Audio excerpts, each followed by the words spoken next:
ETF index mutual funds నేర్చుకుని stock మార్కెట్లో రాణించాలనుకుంటున్నారా? వెంటనే ఈ నెంబర్కి కాల్ చేయండి.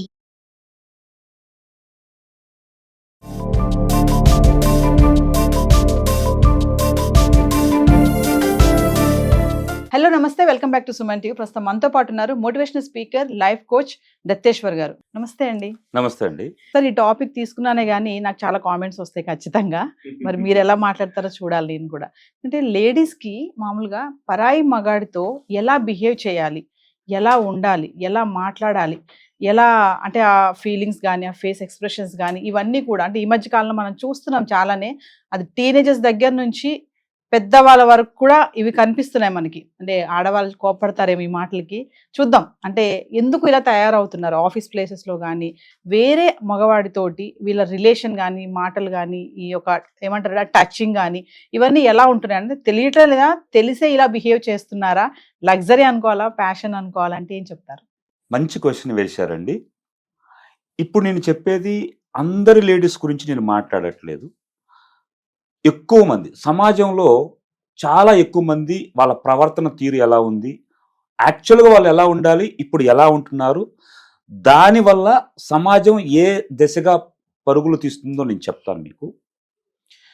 మన పూర్వకాలంలో అమ్మాయి ఈ విధంగానే ఉండాలి, స్త్రీ ఈ విధంగా నడుచుకోవాలి అని ఎన్నో రకాలుగా మన సంస్కృతి సాంప్రదాయాలు చెప్పాయి. ఆ విధంగా నడుచుకున్న రోజులన్నీ మనం స్వర్ణయుగంగా చెప్పుకోవచ్చు. ఇప్పుడు స్వేచ్ఛ పేరుతో, స్వాతంత్రం పేరుతో ఇప్పుడున్న నవతరం మహిళా మనులు దాన్నంతా తీసుకెళ్ళి తొంగలో దొక్కేశారు. స్వేచ్ఛ పేరుతో ఇన్ని మాటలు మాట్లాడుతున్నారు కానీ వాళ్ళు ఏ విధంగా బిహేవ్ చేస్తున్నారు అనేది చాలా దారుణమైన స్థితిలో ఉంది. ఒక చిన్న స్కూలుకు వెళ్ళే పాపాయి దగ్గర నుంచి మొదలు పెడితే అక్కడి నుంచే బాలికల్ని ఈళ్ళ వేలో తీసేసుకుంటున్నారు. నువ్వు ఇలా ఉండాలి, ఈ విధంగానే మాట్లాడాలి, నువ్వు అమ్మాయివి, నువ్వు చెప్పిందే నడవాలి అనే విధంగా తీసుకొస్తున్నారు. వస్త్రాధారణ దగ్గర నుంచి, ప్రవర్తన దగ్గర నుంచి, మనిషితో మాట్లాడే విధం గురించి, వాళ్ళకున్న హక్కులని స్వేచ్ఛా స్వాతంత్రాల పేరుతో మన సంస్కృతి సాంప్రదాయాలను తొంగలో దొక్కేస్తున్నారు. మనిషి అంటే విలువ లేదు. నిజమైన ప్రేమ ఆప్యాయతలు లేవండి ఆడవాళ్ళ దగ్గర. ఇప్పుడు అందరి గురించి నేను చెప్పట్లేదు, కొంతమంది గురించి స్పాయిల్ అయిపోయారండి. నిజమైన ఆడవాళ్ళు, ప్రేమ పంచేవాళ్ళు, అభిమానం పెంచేవాళ్ళు, కన్న తల్లి ప్రేమను చూపించే విధంగా పూర్వీకులు మనకేం చెప్పారు? ఆడవారు కనపడితే చేతులెత్తి మొక్కే విధంగా ఉండాలి అన్నారు. ఇప్పుడు చేతులెత్తి మొక్కే విధంగా లేదండి, చెప్పు తీసుకొని కొట్టే విధంగా ఉన్నారండి. కానీ దురదృష్టవశాస్తు అలా కొట్టలేని పరిస్థితి, అలా అనలేని పరిస్థితి. పొరపాటున ఎవరైనా వాళ్ళ భావాలు చంపుకోలేక ఏదైనా చిన్న మాట అంటే దానికి బోల్డ్ అన్ని కేసులు. అంటే కొంతమంది అంటారు, అంటే మేము ఇలా డ్రెస్సింగ్ వేసుకుంటే వాడికి అలాంటి ఆలోచన వస్తుందా, అంటే మా డ్రెస్సింగ్లో తప్పు ఉందా, వాడి చూపులో తప్పు లేదా అంటారు. మరి ఏమండి, మేము డ్రెస్సుల గురించి మాట్లాడట్లేదు, మీ ప్రవర్తన ఎలా ఉండాలి. సరే, వాళ్ళు మిమ్మల్ని చూసి ఎదుటి వాళ్ళు ఏమనుకుంటున్నారు పక్కన పెట్టండి. కంఫర్టబుల్ పేరుతో, సౌకర్యం పేరుతో స్త్రీలు చేస్తున్న విషయాలు అన్నీ ఇన్ని కాదండి. ఏమండి, కంఫర్ట్గా ఉంటే ఉప్పేసుకొని తిరుగుతారా? కంఫర్టే నేను కాదంటలేదు, మీరు ధరించే దుస్తులు సౌకర్యంగానే ఉండాలి. అంత మాత్రం దాన్ని వేరే వాళ్ళని రచ్చగొట్టే విధంగా ఉండకూడదు కదండి. ఎదుటివాడు మంచివాడే చెడ్డవాడు పక్కన పెడదాం, ముందు మీరు సమాజం పట్ల ఏ విధంగా వ్యవహరిస్తున్నారో చూసుకోవాలిగా. మీరు సమాజంలో బయటకు వచ్చినప్పుడు, బజార్లో వచ్చినప్పుడు ఎలా ఉండాలండి? బజార్లో మీరు కొంచెం అసౌకర్యమైనా పర్వాలేదు కానీ 10 మంది మిమ్మల్ని గౌరవించే విధంగా ఉండాలి. మిడ్డీల పేరుతో పాశ్చాత్య సంస్కృతిని తీసుకొచ్చి బట్టలు వేసుకోకుండా నిక్కర్లు వేసుకొని చినిగిన బట్టలతో లోదుస్తులతో బయటకు వస్తున్నారండి. ఇంత దారుణమా? మీరు లోదుస్తులతో బయటకు వచ్చి వేరే వాడితో అసభ్యంగా ప్రవర్తించి మళ్ళీ ఇది మా సౌకర్యం గురించి వేసుకుంటున్నాము, దుస్తుల గురించి అడిగే అధికారం మీకు లేదు అని తిరిగి మళ్ళీ వాళ్ళ మీద కేసు పెట్టడం ఎంతవరకు సమంజసం అంటారు? ప్యాషన్ అంటున్నారు. ఇప్పుడు తల్లులే చెప్తున్నారు, మీ ఇష్టం వచ్చినట్టు మీరు ఉండండి, మేము అలా మా వయసులో మా ఏజ్లో మేము అలా ఎంజాయ్ చేయలేదు, మిమ్మల్ని ఎందుకు మేము స్ట్రిక్ట్ చేయాలి, రెస్ట్రిక్ట్ చేయం మిమ్మల్ని, ఉండండి మీరు అలాగా పర్వాలేదు, ప్రపంచంలో మీరు ముందుకు వెళ్ళొచ్చు అని కూడా తల్లులే కూడా అలా ముందుండి చెప్తున్నారు. కొంతమంది తల్లులు ఉన్నారు అలాంటి వాళ్ళు. అలాంటి తల్లులందరికీ నేను ఒక మాట చెప్తానండి. ప్యాషన్, స్వేచ్ఛ, సౌకర్యం ఇలాంటి పదాలు ఉపయోగించి వాటి అర్థాలనే తీసేస్తున్నారు. ప్యాషన్ అంటే ఏంటండి? ఇప్పుకొని తిరగమనేది ఏ ప్యాషను చెప్పలేదండి. వివిధ ఇతర దేశాల వాళ్ళు కూడా మన సంస్కృతిని ఉపయోగించి మంచిగా నిండుదనంగా బట్టలు కట్టుకుంటున్నారు. అలానే నేను చెప్పట్లేదు మీరు మిమ్మల్ని అందరినీ చుట్టుకొని తిరగమని నేను చెప్పట్లేదు. కానీ 10 మంది గౌరవించే విధంగా మీ వస్త్రధారణ ఉండాలి, మీ ప్రవర్తన ఉండాలి.